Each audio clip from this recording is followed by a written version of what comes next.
ஏங்க வேலைக்கு போனாதான் வந்து சோறு போடுவேன்னு சொல்லி துரத்தி விட்டாங்கங்கோ.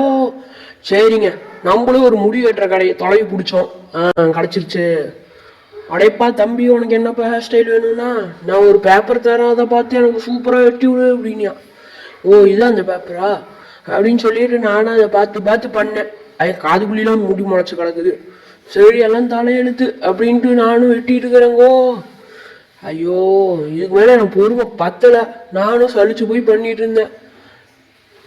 சொரண்டு, இன்னும் சொரண்டு சொரண்டு சொரண்டு சொரண்டிக்கிட்டே இரு, சொரண்டு சொரண்டு. இதுக்கு மேலே பொறுமை பத்தாதையா, போட்டு கிழிச்சு விடு.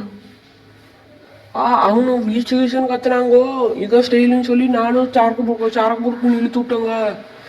மண்டையும் செமகோம்.